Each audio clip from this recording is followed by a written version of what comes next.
तीन दोस्त माया, रवि और नेहा दिल्ली से शांतिपुर गांव में कहानी की डॉक्यूमेंट्री बनाने आते हैं। अरे भाई साहब, शांतिपुर पहुंचने में तो बहुत देर हो गई। इतनी देर हो गई, अब तो शाम हो ही गई है। सच में रास्ता बहुत लंबा था और थकावट भी हो गई। यार, मेरी तो कमर ही टूट गई। ऊपर से ये रास्ता पूरा पत्थरों से भरा है और ये बैलगाड़ी। मैं तो बस यही सोच रही थी कि कब ये रुक जाए और हम उतर जाएं। मेम साहब, यहाँ जो रहते हैं वो खुद ही इस गांव से जाना चाहते हैं। इतना कठिन और सुनसान गांव है, तो आप यहाँ पर क्या करने आई हैं? सच में मुझे समझ नहीं आ रहा। क्यों भाई, तुम ऐसा क्यों कह रहे हो? हम तो लेखक हैं, अलग अलग गांव जाकर डॉक्यूमेंट्री बनाते हैं। वैसे भी ये डर वाली बातें तो सिर्फ कहानियों में होती हैं। तुम चिंता मत करो, कुछ भी डरने जैसा नहीं है। तुम ये क्या बोल रहे हो? कहानियां? लगता है इस गांव के बारे में तुम लोगों को पता ही नहीं है। चलो छोड़ो, अब मैं चलता हूँ।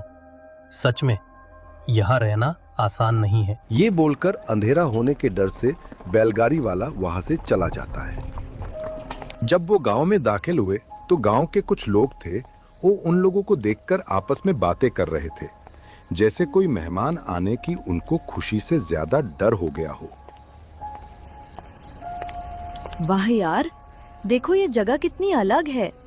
ऐसा लग रहा है जैसे हम किसी पुरानी किताब के पन्नों में घुस गए हों। शांतिपुर नाम ही कितना सुंदर है। मुझे लगता है यहाँ की कहानियाँ कमाल की होंगी। घर जाकर इन पर कुछ लिखूंगी, शायद कोई वीडियो भी बनाऊं। माया, तुझे तो हर जगह कहानियां दिखती हैं, लेकिन ये गांव, ये मुझे कुछ ठीक नहीं लग रहा। देखना, ये लोग हमें ऐसे क्यों घूर रहे हैं? और ये जंगल, रात को अगर कुछ हुआ तो? मैं तो कहता हूं वापस चलें। दिल्ली में कितने अच्छे अच्छे कैफे हैं, वहां बैठकर चाय पिएंगे। रवि, तू हर बार डरने लगता है। माया, मैंने तुम्हें पहले बताया था ना, इस गांव के बारे में कुछ रिसर्च की थी। यहाँ का वो पुराना मंदिर, वो कोई साधारण जगह नहीं है। लोग कहते हैं वहाँ एक दर्पण है जो कुछ अजीब करता है। नेहा, तू भी शुरू हो गई? दर्पण वर्पण की कहानियाँ? अरे, मैं तो बस यहाँ की लोक कथाएं सुनने आई हूँ। अगर कुछ इंटरेस्टिंग मिला तो घर जाकर शायद इस पर कोई स्टोरी बनाऊं, लेकिन अभी तो बस मजे लेने हैं। चलो गांव में घुसते हैं, कोई मिलेगा तो उससे मंदिर का रास्ता पूछ लेंगे। माया, तुझे मजा लग रहा है, लेकिन मुझे तो ये जगह डरावनी लग रही है। बैलगाड़ी वाला भी बोला था कि ज्यादा देर यहाँ मत रुकना। कुछ तो गड़बड़ है इस गांव में। रवि, शांत हो जा। माया, हमें सावधान रहना होगा। मैंने पुराने रिकॉर्ड्स में पढ़ा है कि यहाँ सैकड़ों साल पहले एक यज्ञ हुआ था जो गलत हो गया। उस दर्पण का उससे कोई कनेक्शन है। लोग कहते हैं वो दर्पण सिर्फ चेहरा नहीं दिखाता, वो कुछ और भी दिखाता है। वाह नेहा, अब तो और मजा आ रहा है। अगर ऐसा कोई दर्पण है तो हमें जरूर देखना चाहिए। चलो पहले गांव में कोई ठिकाना ढूंढते हैं, फिर मंदिर चलेंगे।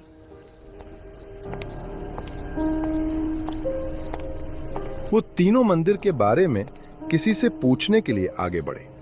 रवि थोड़ा डरा डरा सा लग रहा था, पर माया और नेहा के चेहरे पर जिज्ञासा थी। थोड़ा चलकर वो लोग आगे जाते हैं तो चौपाल पर दो बूढ़े उनको बैठे दिखते हैं।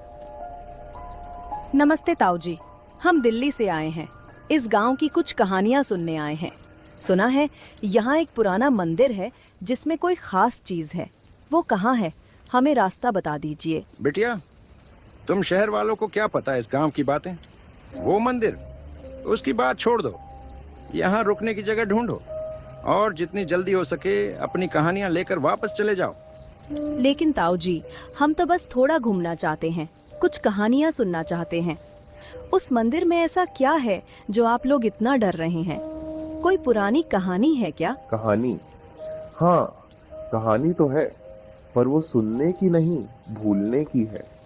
वो दर्पण, वो कोई साधारण शीशा नहीं है बिटिया। जो उसमें देखता है वो अपने साथ कुछ ले जाता है और कुछ छोड़ भी जाता है। माया, सुना ना, मैं तो बोला था ये जगह ठीक नहीं है। ये लोग कुछ छुपा रहे हैं। चल वापस चलते हैं। ताऊ जी, आप खुलकर बताइए ना, हम सिर्फ जानना चाहते हैं। अगर उस दर्पण की कोई कहानी है तो हमें सुनाइए। क्या हुआ था यहाँ? कोई पुरानी घटना? तुम लोग जिद्दी हो। ठीक है, सुनो। सैकड़ों साल पहले इस गांव में एक यज्ञ हुआ था।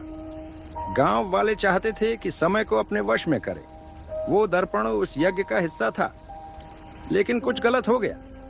वो दर्पण अब सिर्फ चेहरा नहीं दिखाता, वो तेरे अंदर का सच दिखाता है। और जो सच देख लेता है वो फिर वही नहीं रहता। ताऊ जी, ये तो कमाल की बात है। हमें वो मंदिर दिखाइए। मैं वादा करती हूँ हम कुछ बिगाड़ेंगे नहीं, बस देखना चाहते हैं। नादान हो तुम लोग। ठीक है, जाओ। मंदिर जंगल के उस पार है, लेकिन याद रखना उस दर्पण में ज्यादा देर मत देखना, वरना जो आएगा वो तुम्हारा नहीं होगा। इतना कहते ही वो तीनों मंदिर जाने वाले जंगल के रास्ते की ओर चल पड़ते हैं। जंगल का रास्ता बहुत ही डरावना था। चारों तरफ अंधेरा था, पर वो तीनों आगे बढ़ते जा रहे थे।